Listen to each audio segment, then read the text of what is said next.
Demolition અટકાવવામાં અમે નિષ્ફળ ગયા છીએ, પરંતુ અમારી લડત છે એ લાંબી ચાલશે. જ્યાં સુધી હરેકને વૈકલ્પિક વ્યવસ્થા ન મળે ત્યાં સુધીની અમારી લડત ચાલુ રહેશે. ડિમોલેશન થાય છે, એના ચૂલા સળગવાના નથી, તો એને અમે 3000 ફૂડ પેકેટો લઈને અમે આજે અહીંયા આવ્યા છીએ અને 5000 પાણીની બોટલ લઈને, અને માત્ર એના સુખ દુઃખમાં સાથ આપવા માટે અમે આવ્યા છીએ. અમારા તરફથી 1,11,111 અમે આપવાના છીએ. એમાં જેટલા ભાડુઆતનો સમાવેશ થાય, જેટલા સૌથી વધુ અસરગ્રસ્તો હોય એવા 111 વ્યક્તિઓને દરેકને 1000 રૂપિયા ભાડું મળી શકે, તો એની 1 મહિનો ટૂંકો થાય તો એની બીજી વૈકલ્પિક વ્યવસ્થા વિચારી શકે. તે માટે અમે અહીંયા નહીં તો બીજે ક્યાંય પણ વૈકલ્પિક જગ્યા મળે અથવા તો એને રહેવા માટેની કોઈ યોજનાઓ મળે. એટલે એ પણ માંગણી અમારી કોર્ટમાં છે અને કોર્ટમાં અમે લડી રહ્યા છીએ અને કોર્ટમાં પેન્ડિંગ છે. જંગલેશ્વરમાં સવારથી જ મેગા ડિમોલેશન જે છે તે શરૂ કરી દેવામાં આવ્યું છે, ત્યારે પરસોત્તમભાઈ પીપળિયા જે છે તેઓ પહોંચ્યા છે. શું કહેશો, જે પ્રમાણે આપની લડત ચાલી રહી હતી, જે 3 મહિનાનો સ્ટે મળ્યો, પરંતુ અમુક જે મિલકતો જે છે હજુ પણ 1450 મિલકતો તેઓ અત્યારે ડિમોલેશન થઈ રહી છે? આજની અમારી અહીંની સ્થાનિક મુલાકાત એટલા માટે છે કે આજે જ્યારે ડિમોલેશન થઈ રહ્યું છે, કોઈના ઘરે જે ઘરોમાં ડિમોલેશન થાય છે એના ચૂલા સળગવાના નથી, તો એને અમે 3000 ફૂડ પેકેટો લઈને અમે આજે અહીંયા આવ્યા છીએ અને 5000 પાણીની બોટલ લઈને. એટલે જેના ઘરના ચૂલા સળગવાના નથી એ અને જે કોઈ તંત્ર કામગીરી કરી રહ્યું છે એને કાંઈ જરૂરિયાત હોય તો એને પૂરી પાડવા માટે અમારી યથાશક્તિ પ્રમાણે આવ્યા છીએ અને માત્ર એના સુખ દુઃખમાં સાથ આપવા માટે અમે આવ્યા છીએ. તમે હમણાં મકાનના ભાડાની પણ વાત કરી, જે લોકો પહોંચી નથી શકતા તેમને કઈ રીતે મદદ કરવામાં આવશે? અમારા તરફથી 1,11,111 અમે આપવાના છીએ. એમાં જેટલા ભાડુઆતનો સમાવેશ થાય, જેટલા સૌથી વધુ અસરગ્રસ્તો હોય એવા 111 વ્યક્તિઓને દરેકને 1000 રૂપિયા ભાડું મળી શકે, તો એની 1 મહિનો ટૂંકો થાય તો એની બીજી વૈકલ્પિક વ્યવસ્થા વિચારી શકે. તે માટે અમે અહીંયા પ્રયત્નશીલ છીએ. 1450 મકાન તૂટી રહ્યા છે, લોકો આવાસની પણ માંગ કરી રહ્યા છે, કઈ રીતે જુઓ છો?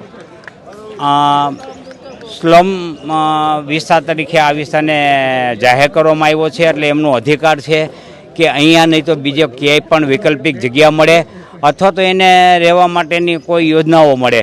એટલે એ પણ માંગણી અમારી કોર્ટમાં છે અને કોર્ટમાં અમે લડી રહ્યા છીએ અને કોર્ટમાં પેન્ડિંગ છે. એટલે આજે પણ સુનાવણી છે, પણ હવે ડિમોલેશન અટકાવવામાં અમે નિષ્ફળ ગયા છીએ, પરંતુ અમારી લડત છે એ લાંબી ચાલશે. જ્યાં સુધી હરેકને વૈકલ્પિક વ્યવસ્થા ન મળે ત્યાં સુધીની અમારી લડત ચાલુ રહેશે. બિલકુલથી લડત જે છે તે ચાલુ રહેશે તેવું પરસોત્તમભાઈ દ્વારા કહેવામાં આવી રહ્યું છે. આપ જે પ્રકારે આ દ્રશ્યો જોઈ રહ્યા છો તે દ્રશ્યો છે જંગલેશ્વર વિસ્તારના, કે જ્યાં વહેલી સવારથી જ આ ડિમોલેશન જે છે તેમની શરૂઆત થઈ ચૂકી છે. અત્યાર સુધીમાં 350 જેટલા દુકાન તથા મકાનો જે છે તેને તોડી પાડવામાં આવ્યા છે અને હાલ પણ હજી આપ જે પ્રકારે અત્યારે જોઈ રહ્યા છો કે પોલીસ છે તે સતત ફૂટ પેટ્રોલિંગ કરી રહી છે, કોઈ ઘટના ન બને તે માટે SAFની ટીમ જે છે તે પણ અત્યારે ફૂટ પેટ્રોલિંગમાં જોડાય છે.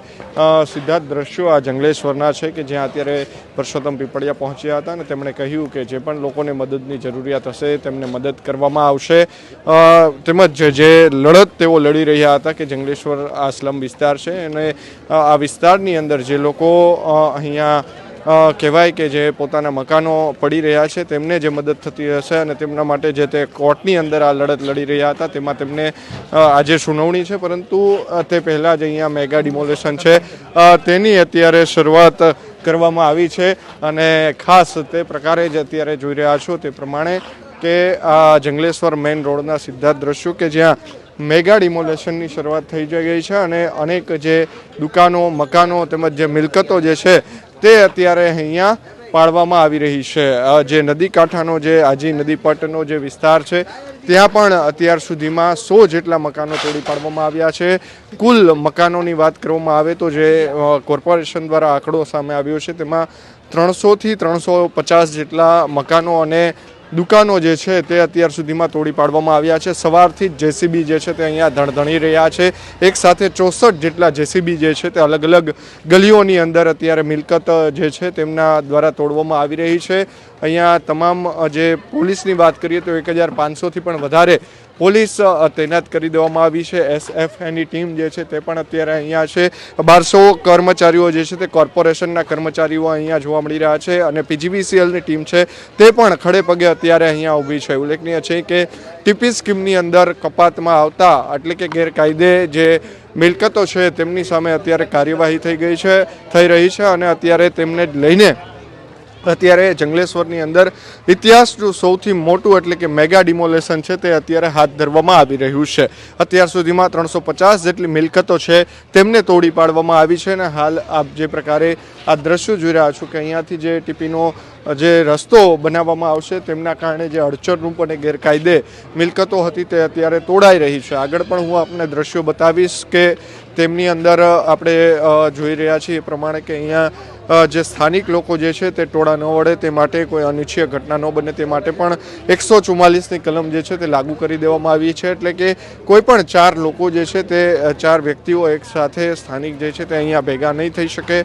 તેમજ જે હથિયાર જો કોઈ લઈને નીકળશે તો તેમની સામે પણ કાર્યવાહી કરવામાં આવશે. અલગ અલગ પ્રકારના જાહેરનામા છે તે બહાર પાડવામાં આવ્યા છે. આપ જોઈ રહ્યા છો કે રાજકોટ મહાનગરપાલિકાની ફાયર ટીમ જે છે તે પણ અત્યારે સતત જે છે તે અત્યારે અહીંયા કામ કરી રહી છે. એટલે કે 1200 કર્મચારીઓ જે RMCના છે, ત્યારબાદ જે 1500થી પણ વધારે પોલીસ જે છે તે અલગ અલગ જિલ્લામાંથી આવી છે, જેમ કે જામનગર, સુરેન્દ્રનગર અને મોરબી સહિતના જિલ્લાઓમાંથી પોલીસ જે છે તે પણ અત્યારે અહીંયા આવી છે અને રાજકોટ પોલીસ જે છે તેઓ પણ અત્યારે અહીંયા સતત કામગીરી જે છે તે કરી રહી છે. ઉલ્લેખનીય છે કે છેલ્લા 4 દિવસથી જંગલેશ્વર વિસ્તારમાં લોકોને સમજાવવામાં આવી રહ્યા હતા અને ત્યારબાદ ઘણા લોકો છે તેમણે સ્વૈચ્છિક પોતાના મકાનો જે છે તે તોડી પાડ્યા હતા, પોતાની મિલકતો છે જે તોડી પાડી હતી. પરંતુ આજે જંગલેશ્વરની અંદર આ મેગા ડિમોલેશન શરૂ કરી દેવામાં આવ્યું છે અને મેગા ડિમોલેશનની અંદર હાલ આપ જે પ્રકારે આ દ્રશ્યો જોયા કે અલગ અલગ મકાનો જે છે તે તૂટી રહ્યા છે અને 350થી પણ વધારે મિલકતો